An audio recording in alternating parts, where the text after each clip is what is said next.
Hola amigos, en esta oportunidad les traigo Death of the Silver Surfer, la muerte de Estela Plateada, número 1, con guión de Greg Pak y arte de Sumit Kumar. Espero que les guste. La historia comienza en las afueras de un bosque. Un hombre de nombre José Kruger Santos está tendido en el suelo, herido. Alguien nos cuenta que ese es un lugar tan hermoso para morir como cualquiera podría desear, pero que él no está listo. Aún así, no puede escapar. Nadie puede hacerlo. Con la voz entrecortada, José empieza a suplicar. Pide ayuda, ruega a Dios. Repite que no quiere morir. Y ese alguien lo escucha. Y por eso está ahí. Silver Surfer aparece junto a José. Se mantiene de pie sobre su tabla, mirando hacia él. José le pide que lo ayude. Silver Surfer le responde que lo hará, pero le pregunta quién le hizo eso. José, con dificultad, intenta explicarse. Dice que el otro iba a matarlo, que no tuvo opción, que tuvo que hacerlo. Silver Surfer responde que lo sabe. Luego observa sus manos extendidas y reconoce que están igual de manchadas. Recuerda su promesa de servir a Galactus. Lo llevó a cientos de planetas y fue testigo de cómo consumía la fuerza vital de miles de billones. Incluso después de liberarse, seguía observando. Vida sin descanso, muerte imparable. Cada instante, una y otra vez, por toda la eternidad. Escuchó muchas voces. Voces como la de José. Todas clamaban por misericordia.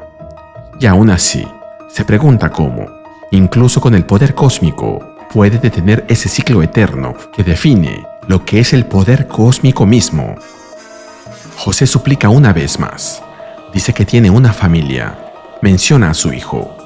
Silver Surfer responde que sí, que lo ve. Él sabe que a pesar de toda esa muerte y destrucción, cada día nacen nuevos soles.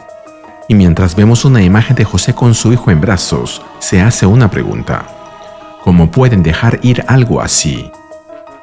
Todo este tiempo vemos una secuencia en paralelo de un bicho tirado en el pasto, boca arriba, sin poder darse la vuelta.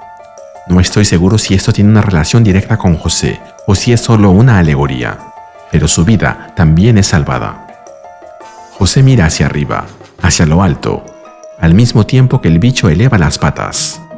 Luego, Silver Surfer extiende la mano, mientras piensa que nada puede detener ese ciclo eterno de muerte y nacimiento.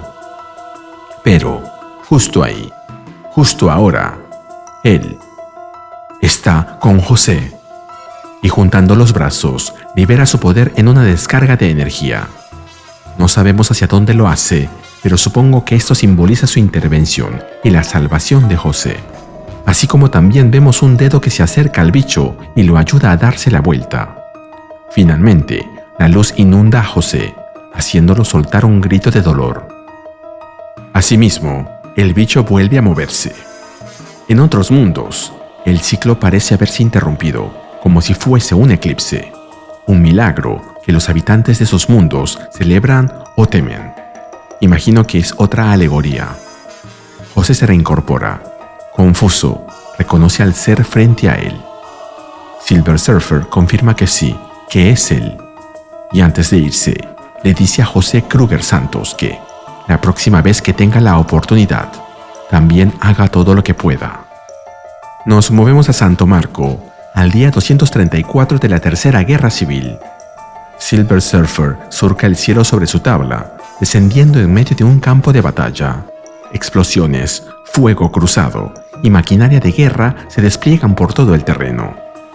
Silver Surfer interviene, destruyendo las armas en ambos bandos. Este es el primer día del alto al fuego.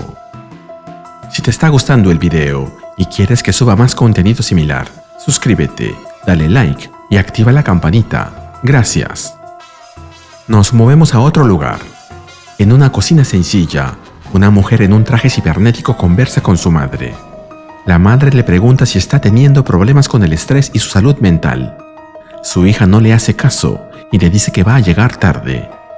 La madre le recuerda que ella nunca ha llegado tarde a nada, ni siquiera al nacer. Pero algún día podría llegar tarde y eso implicaría consecuencias graves. Gente moriría. Antes de irse, La madre le dice que vaya con cuidado y que sea buena. La hija emprende el vuelo y le responde que no será buena, será la mejor. Nos movemos a la sede del Bureau of Alien Neutralization, la oficina de neutralización alienígena, en una subestación orbital. O para ser más precisos, ya estamos ahí.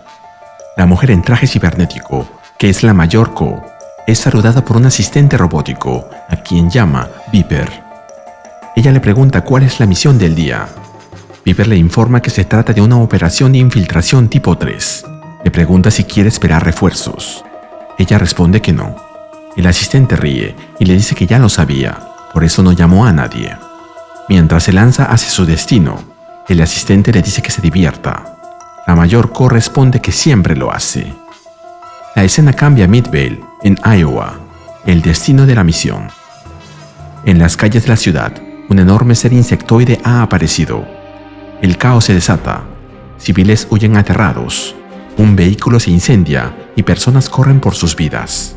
Una joven consigue sacar a su madre de la camioneta en llamas, pero la criatura se aproxima. En eso, la mayor Ko la derriba con un fuerte golpe, haciéndola caer. El cuerpo del monstruo se enciende en llamas, pero aún así se levanta y continúa atacando. Ko le lanza otro ataque, asegurando a los civiles que los protegerá. La criatura contraataca con una descarga de fuego que envuelve a Ko por completo. Los civiles gritan pensando que es el fin de la heroína. Pero ella se abre paso entre el fuego e impacta de lleno al monstruo con un ataque final. Mientras observan los restos de la criatura, la mujer le da las gracias. Ko le responde que es un placer. Acto seguido, informa por radio que la misión ha terminado y que pueden enviar a los equipos de limpieza. Aunque la misión no exigía eliminar a la criatura, señala que no pudo evitarlo. Ella siempre prefiere prometer poco y entregar de más. Ahora empieza lo bueno. Volvemos a Santo Marco. Entre los restos del campo de batalla, 2 miembros de los Fantastic Four, Reed Richards y Johnny Storm, sobrevuelan la zona en una nave. Johnny pregunta qué hacía Silver Surfer ahí. Reed responde que, a primera vista, parece que hacía lo correcto. Johnny duda. Señala que Surfer destruyó al ejército de un aliado de los Estados Unidos. Reed aclara que fue para terminar una guerra que todos querían terminar. Y lo hizo sin matar a nadie. Solo desmanteló todas las armas ofensivas en el campo. Johnny pregunta por qué, si era lo correcto, ellos no lo hicieron. Reed explica que cualquier acción suya habría sido vista como una intervención estadounidense. Los intereses, tanto internos como externos, habrían usado eso a su favor. Así que lo mejor es retirarse antes de que su presencia genere más conflictos. Mientras se alejan volando, Johnny le pregunta a Reed por qué, si eso fue una victoria. Él tiene esa expresión de tristeza. Reed le responde que es porque siente que alguien sufrirá las consecuencias. Nos movemos a la plataforma 33 del Eagle Star Skydream. Una proyección de Silver Surfer flota en el centro de una sala. El director Harmon pregunta si conoce al sujeto. La mayor Ko, cuyo nombre es Kelly, responde que sí, aunque no personalmente. Harmon dice que Silver Surfer es una de las entidades más poderosas que ha visitado el planeta. Sabe que Ko ha pasado por SHIELD, por SWORD, y que es la mejor operativa en la historia del BAM, el Buró de Neutralización Alienígena. También sabe que tiene formación en historia y economía, lo cual la convierte en alguien que entiende cómo funcionan las cosas. Eagle Star es una corporación moderna que necesita crecimiento constante, exponencial, lo que significa que deben generar algo desde la nada, así que ejecutan muchos fraudes. Pero eso se vuelve aburrido, y si se prolonga, la gente empieza a notarlo. Pero ahora viven en una era de maravillas. Las leyes de la física se rompen cada día y solo tienen que encontrar a quien puedan explotar. Han hecho un análisis de enfoque. Los superhéroes están demasiado ligados al gobierno, así que por ahora los dejarán de lado. Los mutantes tienen mucha popularidad, así que también están descartados. Los seres sobrenaturales como Hulk, Man-Thing, Blade, Ghost Rider y Doctor Strange son impredecibles, así que mejor no tocarlos. Pero los alienígenas, como Silver Surfer, Scar, Drax o Groot, son perfectos. Representan una fuente de poder inmenso de una población que a casi nadie le importa. Por eso compró Van, y por eso mismo la enviará tras el alienígena más importante de todos. Y le pregunta si está de acuerdo con eso.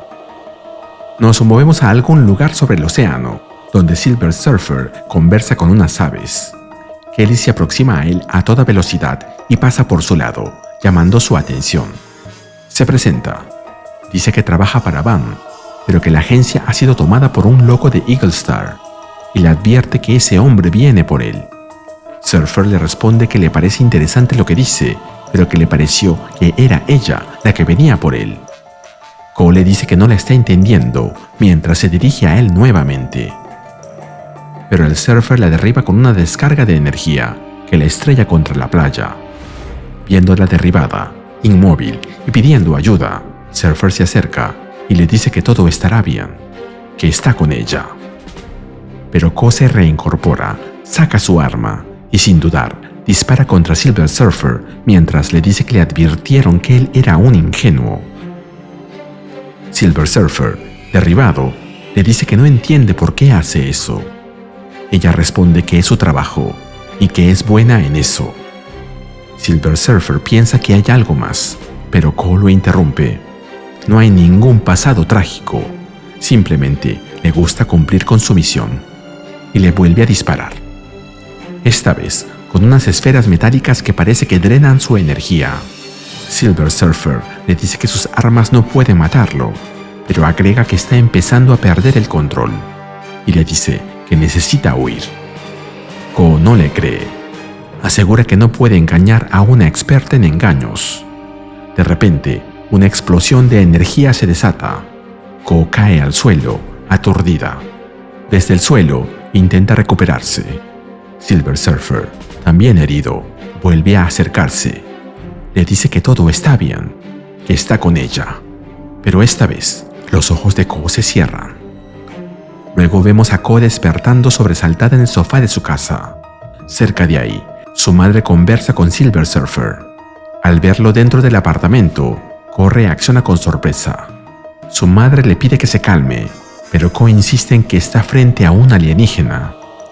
Pero su madre le responde que no diga tonterías, que su nombre es Norrin Rath y que aparentemente le salvó la vida. Silver Surfer le dice que se alegra de que esté bien, disculpándose por haber causado molestias. Y luego se va, alejándose de la estación orbital. Dentro, Kelly le pregunta a Viper cómo logró entrar, pero este le responde que no hay registro de ninguna intrusión. Ko recibe una llamada. El director Harmon le comenta que todo salió según lo planeado. Ko protesta. Dice que Silver Surfer escapó, pero Harmon aclara que no, salvo por ese detalle, todo fue como se esperaba, y que ya tiene un plan para lo que viene. Desde el centro de comando, se le asigna a Ko un nuevo objetivo. Se trata de Scar, hijo de Hulk, señalado como el segundo alienígena más poderoso y peligroso actualmente en el planeta. Ko exige seguir con la misión del Surfer, pero la respuesta es clara. Aún no están preparados para enfrentarlo. Todo llegará a su debido momento.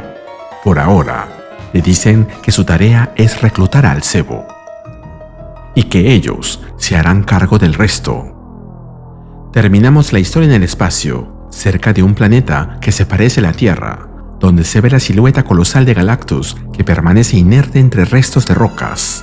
Al parecer, rocas que se desprendieron de su mismo cuerpo, ya que parece que algo lo ha convertido en piedra. También vemos una nave solitaria que se aproxima. Y con este gran misterio de qué le habrá pasado a Galactus y qué le habrá pasado a Silver Surfer, terminamos el número con el anuncio de que, en el próximo número, veremos la sangre de Galactus. Y así terminamos con el video. ¿Qué te pareció este número? Dímelo en los comentarios y mandaré saludos en el siguiente video. Nos vemos allí.